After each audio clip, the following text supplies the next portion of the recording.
Welcome back to This Day in History, our nightly look back at a specific day in history, where we take a look back at the events of a day, the historic context in which they took place, and the historic ramifications of those events.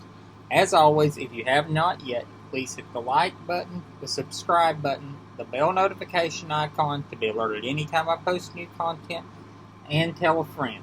And without any further ado, This Day in History, July the 2nd. And you may have noticed, I did not put a year, and there's a very good reason for that. Everyone knows that July 4th, 1776 is the day that they signed the Declaration of Independence. What fewer people realize, actually, is that is the day the formal wording of the Declaration of Independence was published. The Continental Congress adopted a resolution severing ties with the Kingdom of Great Britain on July 2nd, 1776. In fact, John Adams believed and wrote to Abigail Adams that July 2nd would be the day that people would celebrate with parades, fireworks, and pageantry, and great shows of patriotism. And that this would be the day from which the world would know the United States of America. So, that is that. A much darker day in American history would also occur on July 2nd. July 2nd, 1881. Charles Guiteau, a mentally unstable individual, shoots and fatally wounds U.S. President James Abram Garfield, who will die from complications of his wounds on September 19. Guiteau, who was mentally unstable and seeking a job inside the State Department, shot and wounded Garfield for not appointing him to a job in the State Department, an ambassadorship. And Guiteau, who had long stalked Garfield, shot Garfield in the back. And when he did, he said, he was very open with the fact of what he did. He said, I am a stalwart. Arthur is president now. Because a stalwart was supporters of the spoils system, and the system of which civil service jobs were doled out at the time. And Garfield was a prominent opponent of this. I have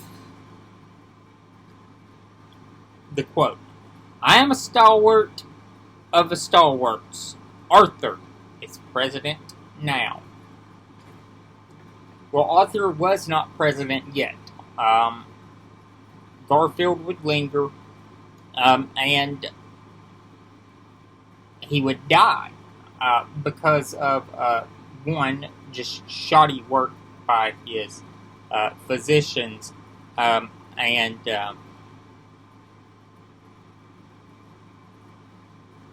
really just horrible infections.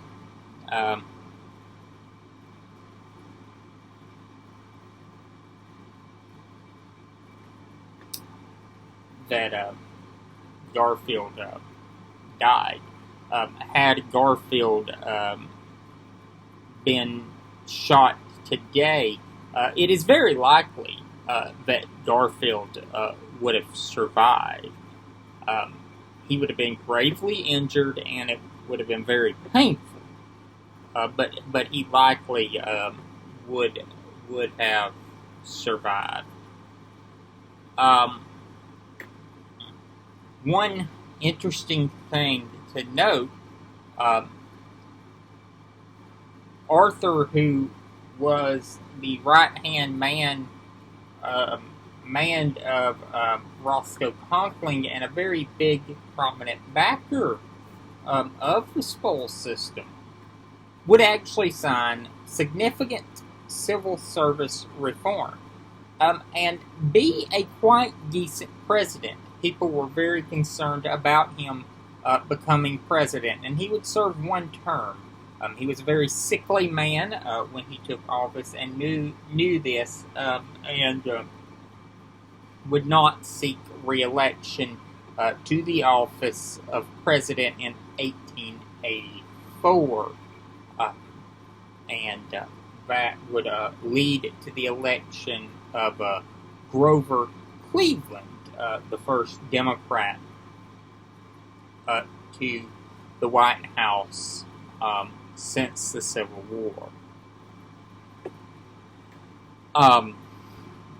In 1964, President Lyndon Baines Johnson signed the Civil Rights Act of 1964.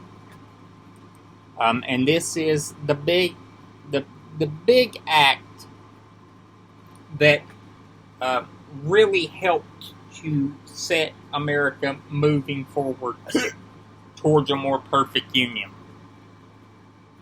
At the time of his assassination in 1963, this legislation was sitting in the United States Congress in sort of a legislative limbo. Immediately upon taking office, Lyndon Johnson made it his resolve that this bill was going to pass. And Lyndon Johnson used every legislative maneuver he knew, and bargaining, and his personal relationship with members of Congress to get the bill passed. And its ramifications are being felt even to this day. Recently, as I'm recording this video in 2020, the U.S. Supreme Court ruled on the bill, and it said that you cannot discriminate against someone, you cannot fire someone, you cannot deny them accommodation because of their gender identity or their sexual orientation.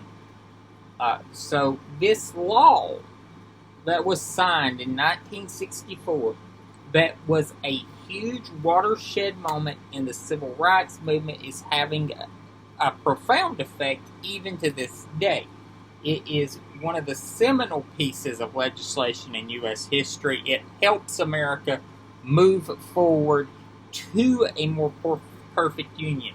And I don't believe John F. Kennedy could have gotten this bill passed. Not for the fact that John F. Kennedy didn't, but you have to remember, Lyndon Johnson was a Southerner.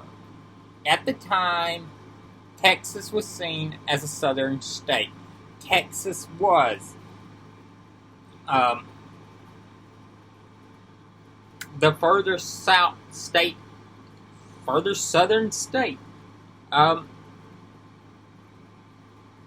And Johnson was the first Southern president since the Civil War. And he takes this bill and he passes it. And you have the Great Society that follows. You have the Voting Rights Act of 1965, the Fair Housing Act of 1968. And it's my belief that had he not had his horrible, horrible failures in Vietnam, that Lyndon Johnson would be remembered today in the top three of great American presidents. There would even be people that could make a serious argument that he was the greatest. But Lyndon Johnson, as I said, had a horrible, horrible failure in Vietnam.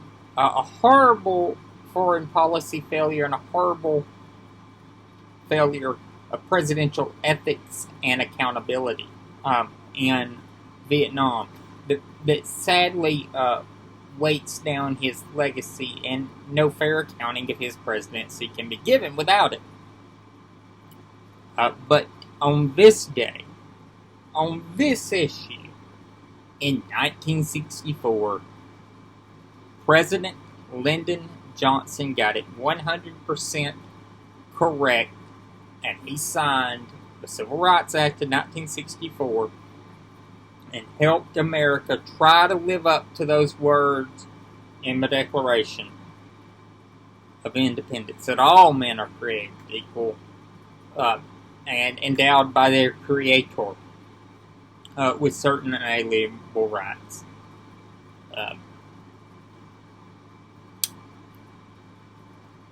We have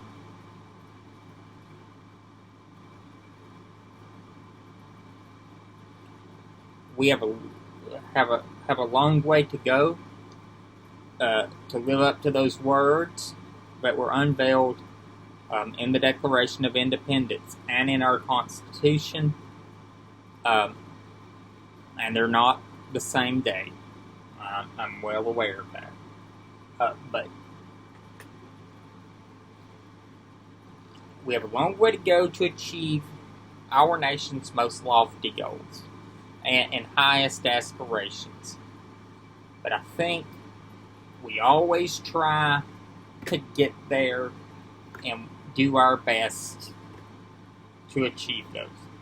Sometimes you have aberrations of history where it seems we're going more backwards than forward. I will see you all tomorrow, July 3rd. We'll discuss the events of that day. So one fun note to note, on this day in 1962, the first store that would become the first Walmart store opened for business in Rogers, Arkansas. So the start of a mega chain on this day in 1962.